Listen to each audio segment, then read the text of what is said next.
is the sentinel of the vast coastlines and island territories of our nation?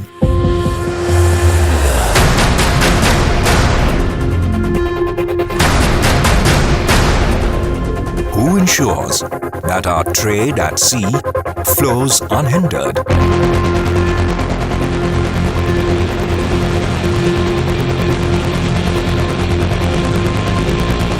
Who secures the seas so that our lives throb and succeed on land?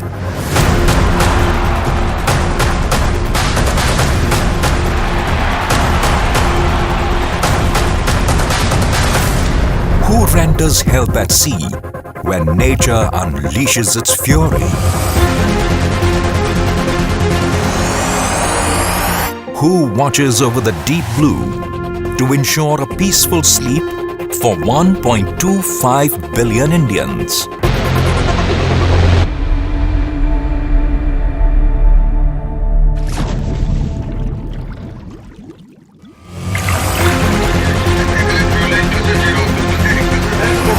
A force that is powered to perform,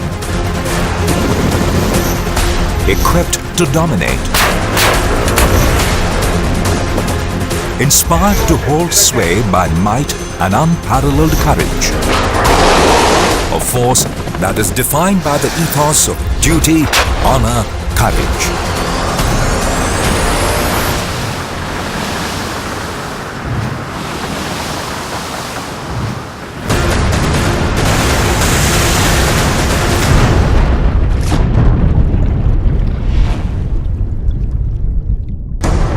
The Indian Navy is a mighty manifestation of India's maritime power.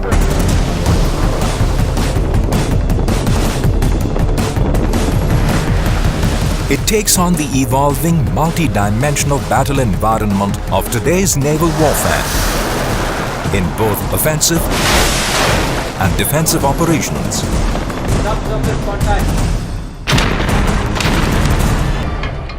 Any ocean, including the Indian Ocean, is a huge ocean, and no maritime force or navy on its own can monitor the entire ocean or the global commons. Taking into account the situation in the northern Indian Ocean, especially in the Arabian Sea, it is very important that we build cooperative relationships with like-minded nations and navies to be able to have maritime domain awareness of the global commons. And herein collaborative relationships between navies and nations matter, so that we can provide safe and secure sea lines of communications to all seafarers. The Indian Navy confronts a number of non-traditional maritime threats like terrorism, piracy, organized crime, as also climate change and natural disasters. Post 26/11 Mumbai terror attack, the Navy was given the overall responsibility of maritime security, which included coastal security. We have made new standard operating procedures. The maritime police has been strengthened. We regularly exercise with all the agencies along with the Coast Guard. Along with Coast Guard, the Navy has visited each and every fishing village on our coast, talked to the fishermen and made them as part of our coastal security construct, and they act as our eyes and ears. And we are better prepared now. As far as the larger issue of maritime security, we have a ship on permanent deployment since October 2008 in the Gulf of Aden.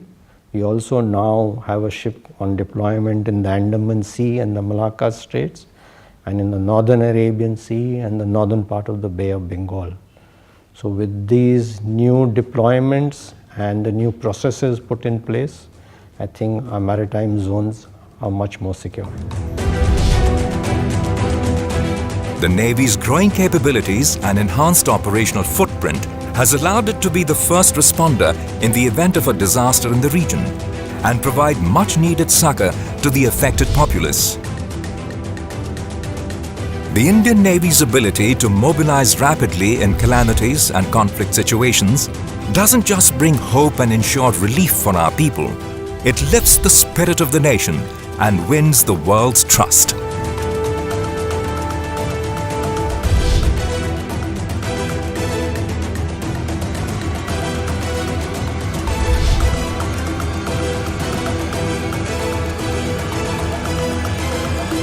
We've changed our deployment philosophy to mission-based deployments, where our maritime areas of interest are being kept under constant surveillance by deployment of ships, aircrafts and submarines.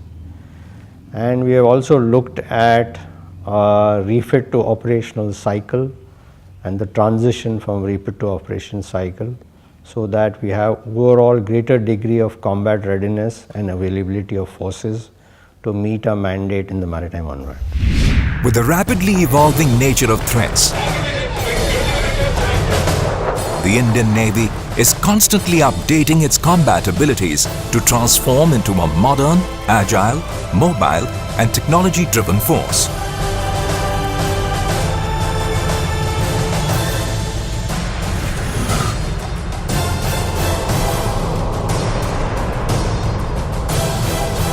From concept to combat, the Indian Navy is steeped in the spirit of Make in India.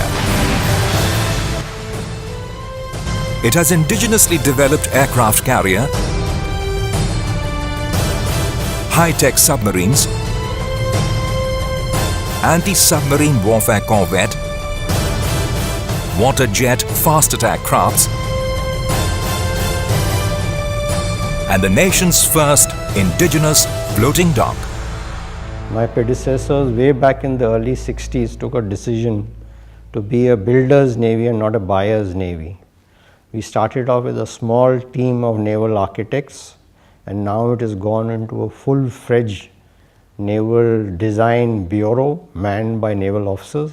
Till date, over 200 ships have been built in India, and currently 34 ships and submarines are building or on order, all on Indian shipyards. So the Make in India initiative by the Navy is nothing new. It's been started decades ago, and we are following it through. And now the indigenous content on individual ships have also gone up, and the recently commissioned ASW corvette INS Kiltan has over 90% indigenous content on board the ship.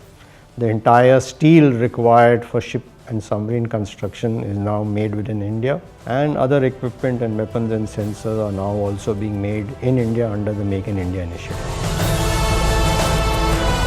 India's maritime forces are prepared for range and mobility to fulfill their responsibilities in the extended security horizon beyond their own shores.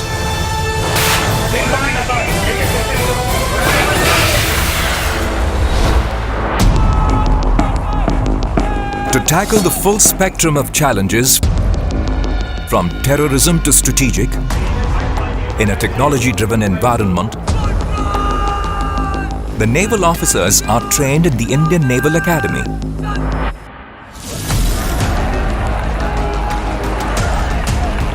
The cradle of naval leadership, located on a roughly 10 square kilometer site, the Indian Naval Academy is the largest naval academy in Asia. Mandated to provide our nation with future leadership of the Indian Navy, this prestigious academy has state-of-the-art facilities to groom the Navy's future leaders. Today, the academy accepts up to 1,200 cadets for officer training each year. The INA aims to develop its trainees mentally, physically, and morally. It also establishes bridges of friendship across the ocean by training personnel from friendly foreign countries.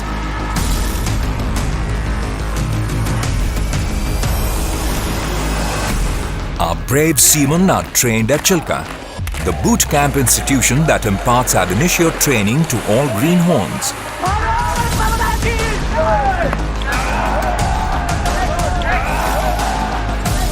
imbibing in them the high ideals of loyalty, valor, and patriotism.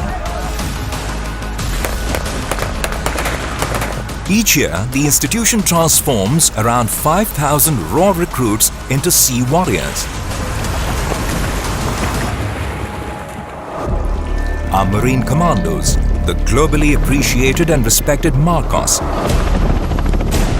are primarily trained at the Indian naval ship INS Abhimanyu, the home base of this elite special operations unit of the Indian Navy.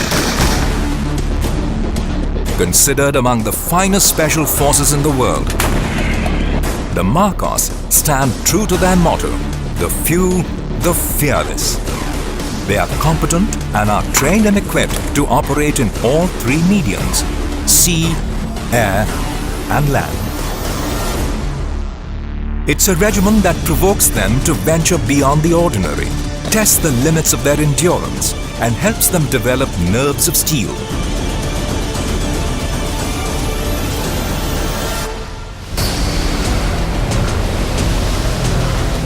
A tireless vanguard of India's foreign policy objectives, the Navy reaches out to forge partnerships with some of the best maritime powers of the world. Naval exercises like the trilateral Malabar exercise between the Indian Navy, the US Navy, and the Japanese Maritime Self-Defense Force aim at achieving deeper military ties and critical maritime partnerships between global nations. The most recent 21st edition of the exercise involved the participation of around 16 warships, 2 submarines, and scores of fighter jets, surveillance aircrafts, and helicopters from all 3 countries. The Indian Navy joins forces with friendly nations from around the world to celebrate their moments of glory.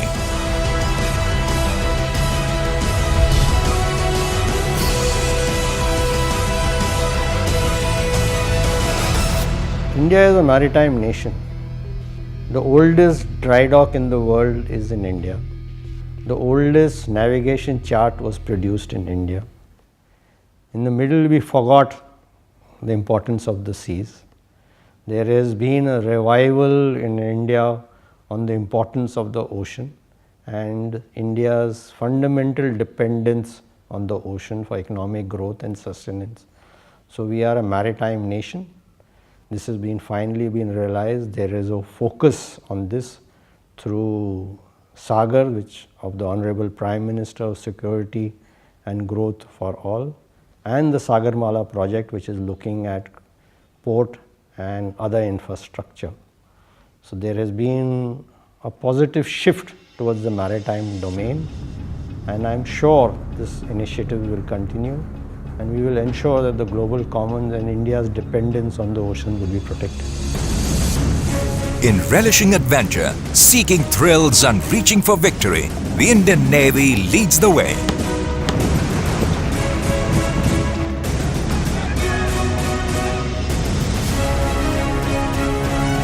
On the 10th of September 2017, 6 brave hearts from the Indian Navy set sail to create history. They will be battling rough seas on board INS Bhāratīya, an Indian-built sailboat. These brave women are proud to be attempting something that most navies of the world would not even contemplate: circumnavigate the globe in a sailboat. The expedition includes stopovers at Australia, New Zealand, the Falklands, and South Africa, a Herculean task fearlessly carried out by our seafaring women. The Indian Navy Mount Everest Expedition 2017 was themed Sagar Tal Se Sagar Matha. The expedition embodied the vision of the Indian Navy through its efforts to soar from the depths of the ocean to the highest peak of the world. Battling bad weather and harsh winds, through sheer grit and commitment, they summited Mount Everest and planted the ceremonial ice axe on the top of the world. The participation of naval personnel at national and international sporting events has also brought laurels and has been vital for developing leadership skills and esprit de corps.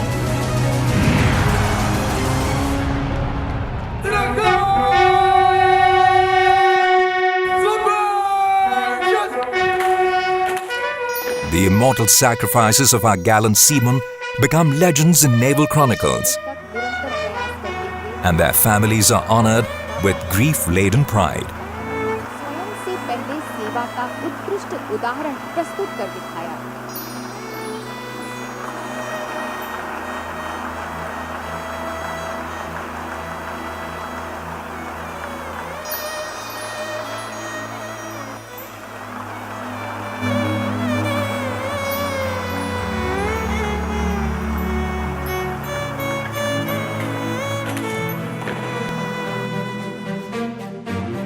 While the men stay away and awake, safeguarding our national integrity, their families remain a priority for the Navy. NAVA, or the Navy Wives Welfare Association, provides the much-needed support to families when the men are toiling away at sea. Led by passion and commitment from the highest levels, the association today supplements the efforts of the Indian Navy in areas of community welfare and development all across the nation.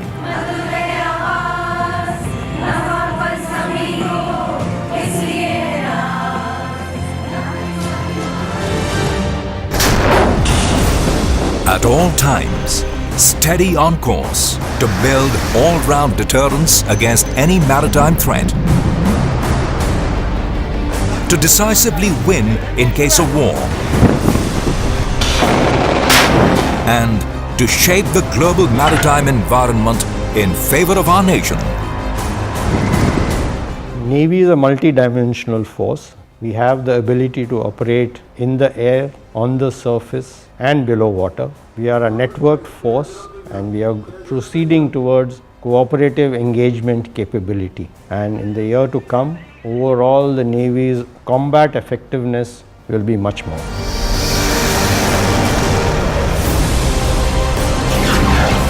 Tech savvy, trained, the Indian Navy, assertive, alert, and awake for India.